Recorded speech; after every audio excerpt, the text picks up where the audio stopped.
Friends, नमस्कार। आज मैं अपना नया ब्लॉग फिर लेकर आई हूँ। ये ब्लॉग मेरे कुपोषण के ऊपर है, जिसे हम माल न्यूट्रिशन कहते हैं। आज हम देख रहे हैं हमारे भारत में ही सरकार भी कुपोषण को लेकर बहुत सारा काम करी, कई सालों से आके कर रही है काम सरकार। आज हम भी कुपोषण को लेकर थोड़ी सी चर्चा और बातें करते हैं।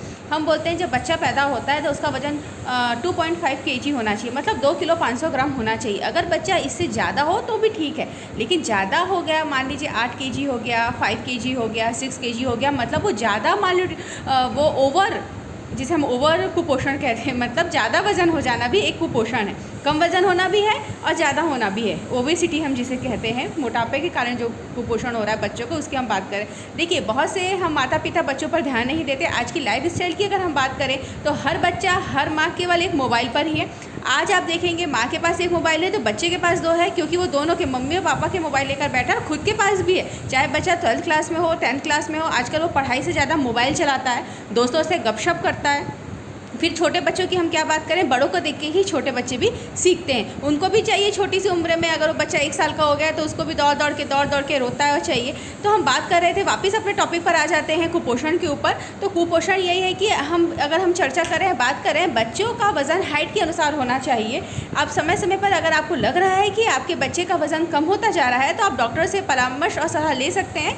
मैं आपको ये बोलूँगी कि बच्चों को कभी भी आप मैगी मत खिलाइए, बाज़ार के बने हुए फ्रक्टोज ग्लूकोज भी ना खिलाएं, सेरेलैक भी ना खिलाएं। घर में आप बनाएं। जो हम गेहूँ खाते हैं, गेहूँ को भी आप सेरेलैक के रूप में प्रयोग कर सकते हैं। एक कढ़ाई लीजिए, कढ़ाई में थोड़ा सा आप उसमें गेहूँ को अच्छे से भूंजिए। खड़ा गेहूँ, आटे की हम बात नहीं कर रहे हैं, आटा चोखर को अच्छे से बना के उसको भूंजिए। भूंजने के बाद वो एक डब्बे में रख लीजिए, जैसे सेरेलैक का डब्बा होता है, घर में टाइट बंद एक डब्बा, उस डब्बे में रखिए और बच्चों को उसमें दूध घोलिए। 2 चम्मच निकालिए, नाप की एक छोटी सी 2 चम्मच होती है। दवाई में जो चम्मच मिलती है ना, आप उसको भी रख सकते हैं अगर आपके पास स्पून नहीं है। और यदि आपको नाप नहीं मिल रहा तो आप जो दवाई में चम्मच आती है, स्पून आती है, उसको आप रख लीजिए और बच्चों को 2 कटोरी डालिए और सेरेलैक के रूप में थोड़ा सा पानी डालिए और चीनी डाल लीजिए और बच्चों को खिलाइए। बहुत ज़्यादा आपका बच्चा तंदुरुस्त हो जाएगा।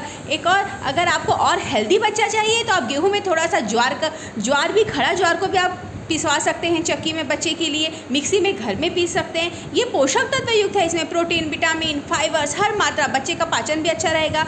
बच्चा जैसे बड़ा होगा उसे कब्ज की शिकायत नहीं होगी, क्योंकि गेहूँ जो हम बात कर रहे हैं और जो हम ज्वार की बात कर रहे हैं, पेट साफ करता है बच्चे का। और खासकर छोटे बच्चों में भी ये प्रॉब्लम होती है कि पेट साफ नहीं हो रहा। हम जाते हैं डॉक्टर के पास, डॉक्टर बोलता है कि बच्चा भरपेट माँ का दूध नहीं पिया है या भरपेट वो खाना नहीं खाया है, इसलिए उसको ऐसा मोशन ठीक से नहीं हो रहा है। तो हम इस प्रकार की घर में उपलब्ध चीज़ें भी बनाकर बच्चे को खिला सकते हैं, जिससे बच्चा क्या होगा, ओवर ओबेसिटी की जो हम बात कर रहे हैं, ज़्यादा कुपोषण की बात कर रहे हैं, वो बिल्कुल भी नहीं होगी। बच्चा स्वस्थ रहेगा, तंदुरुस्त रहेगा और क्योंकि बच्चे ही तो आने वाला भविष्य हैं। अगर बच्चों पर अभी से हम ध्यान नहीं देंगे तो फ्यूचर कौन है हमारा? कोई नहीं, बच्चे ही है ना फ्यूचर। तो वही, अगर बच्चे अपंग टाइप के हो जाएंगे, एकदम कुपोषित हो जाएंगे, कोई काम नहीं करेंगे। देखिए, आज माँ बाप क्या बोलते हैं, भाई काम नहीं करेगा। आज हर चीज़ की फैसिलिटी होगी, भाई मैं इतना कर रहा हूँ तो मेरा बच्चा क्यों काम करेगा। छोटे से ही माँ बाप ये सिखाते हैं अपने बच्चे को, गिलास भी मत उठाओ, प्लेट भी मत उठाओ, मैं उठा के रख देती हूँ, नौकर उठा देगा, कोई ज़रूरत। देखिए नहीं, बच्चों को सेल्फ डिपेंडेंट बनाना चाहिए कि बच्चा भाई अगर बड़ा हो रहा है ना तो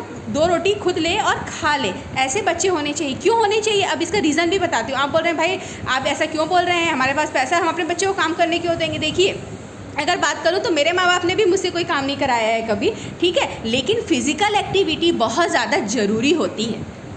अगर हम बच्चों को, आज के बच्चे क्या होते हैं, टीवी और मोबाइल की मैंने अपने इस ब्लॉग में बात की है, बच्चे टीवी और मोबाइल देखते ही रहते हैं, तो जिससे उनकी फिजिकल एक्टिविटी नहीं होती। आज के हम क्या करते थे, पहले बैडमिंटन खेलते थे, खो खो खेलते थे, कबड्डी खेलते थे, आजकल बहुत कम हो गया है। आजकल उसको सोसाइटी में अगर लोग नहीं मिल रहे हैं तो बच्चे खेलते ही नहीं। तो आप घर की ही फिजिकल एक्टिविटी कराइए बच्चों को, साइकिलिंग चलवाइए, जो सामान रखा है उसको लाने के लिए बोलिए, खुद खाओ बेटा, खुद रखो। तो जिससे क्या होगा, बच्चे की फिजिकल एक्टिविटी होगी, जिससे वो जितना खा रहा है वो अच्छे प्रकार से डाइजेस्ट होगा, जिससे डाइजेशन भी बच्चे का अच्छा होगा। इसलिए हम बोल रहे हैं कि बच्चे को फिजिकल एक्टिविटी के लिए ज़्यादा प्रोत्साहित करना चाहिए, ज़्यादा बोलना चाहिए, मोटिवेट करना चाहिए।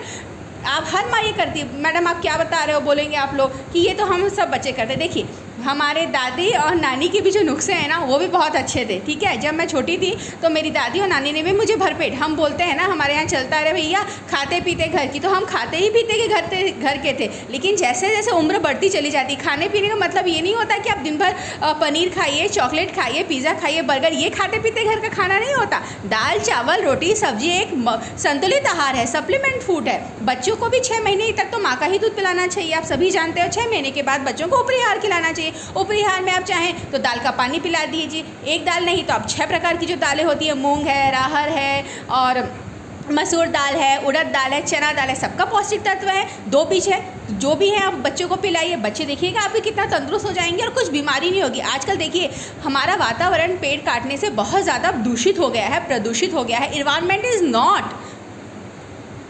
इन्वायरमेंट बहुत अच्छा नहीं है, इसीलिए बच्चों को आप यदि शुरू से हेल्दी बनाएंगे, उसमें इतनी प्रतिरोधक क्षमता होगी कि वो शुरू से ही बीमारियों से लड़ सकेगा। और यदि आप उसे बाजार का खाना खिलाएंगे तो कोई बात नहीं, आप खिलाइए और फिर देखिएगा आपका बच्चा कैसा होगा। मेरा तो ये कर्तव्य बनता है एज अ न्यूट्रिशन, मैं यही बोलूँगी कि मैं यही चाहती हूँ कि हर इंसान का बच्चा, हर महिला का बच्चा स्वस्थ रहे और किसी को दवाई की ज़रूरत ना पड़े। क्योंकि जो हम ड्रग्स और दवाइयों की बात करते हैं, आप सभी जानते हैं दवाइयाँ अच्छी तो होती हैं लेकिन कम खाना चाहिए, क्योंकि वो हमारे शरीर में जो प्रतिरोधक पावर है, इम्यूनिटी है, उसको कम कर देती है। आप एंटीबायोटिक खाते हैं, आप 1000 की एंटीबायोटिक खाइए, देखिएगा आपकी प्रतिरोधक क्षमता कितनी कम हो गई। क्योंकि बाद में आपको फिर सर्दी से लड़ने के लिए एंटीबायोटिक खानी पड़ेगी। क्यों खानी पड़ेगी? क्योंकि आपने एक बार छोटे से शुरू कर दी है। आप बोलोगे नॉर्मल सर्दी, अदरक वाली चाय, काढ़ा वाली चाय, ऐसी दादी नानी नुस्खे थे ना, ऐसे ही पिलाते थे ना आप लोग को, ठीक है। तो यही बात है, आप लोग देखो कितने स्वस्थ है, तो आप लोग भी चाहोगे कि माँ स्वस्थ है तो बच्चा भी स्वस्थ हो। तो बच्चे को स्वस्थ रखने के लिए छोटी छोटी बातें अगर हम ध्यान दें तो हमारा बच्चा बिल्कुल भी कुपोषित नहीं होगा।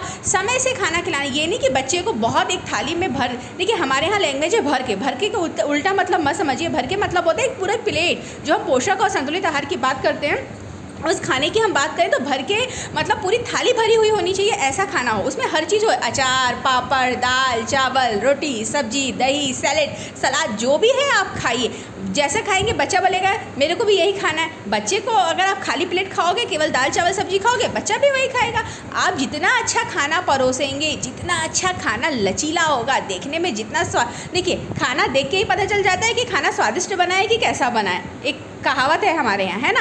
तो वही है कि आप जिस तरीके से खाने को परोसेंगे, लोगों को जिस प्रकार से आप खाना खिलाएंगे, मन से खिलाने वालों का खाना हमेशा स्वादिष्ट होता है, और जिसका मन नहीं होता खाना खिलाने का, अगर वो खाना बना रहा है तो देखिएगा कभी भी उसका खाना स्वादिष्ट नहीं होता। बनाया तो है क्योंकि भाई बनाना है, चलिए आज जोमेटो से मंगा लेते हैं ना, स्विगी से मंगा लेते हैं ना, सबके पास है भाई, सबके पास पैसा, आपके पास भी है, हमारे पास भी है, पूरी दुनिया के पास पैसा है। लेकिन वह हेल्दी फूड है कि इनहेल्दी फूड है, प्लीज़ आकर आप मुझे कमेंट बॉक्स में करिएगा। आप अपने बच्चों को मोमोज़ खिलाते हैं, आजकल तो मोमोज़ का फैशन है ना, अब तो कम हो गया है, ठीक है, पिज़्ज़ा हो गया, बर्गर हो गया, चाउमीन हो गया, और नई नई बहुत सारी चीज़ें आ गई, वो सब पैक रैपर्स में जो आते हैं, ये सब चीज़ विदेशी लोग क्या कर रहे हैं, भारत के लोग जितने स्वस्थ हैं ना, उनको ज़्यादा से ज़्यादा बीमार कर रहे हैं। जब भारत के लोग ही जब काम करने के लिए अग्रसर नहीं होंगे, जब अच्छे से काम ही नहीं करेंगे, कि देखिए क्योंकि भारत की जनसंख्या ज़्यादा है, चीन की जनसंख्या भी कम हो गई है, तो चीन क्या कर रहा है, मल्टीनेशनल कंपनियां क्या कर रही हैं, अपने एम्प्लॉय को बोल रही है ना भाई छुट्टी लो, बच्चा करो, क्योंकि 2 से 3 4 बच्चा करो, हम आपको उतना पैसा क्यों बोल रही हैं, क्योंकि वहाँ की आबादी कम हो रही है।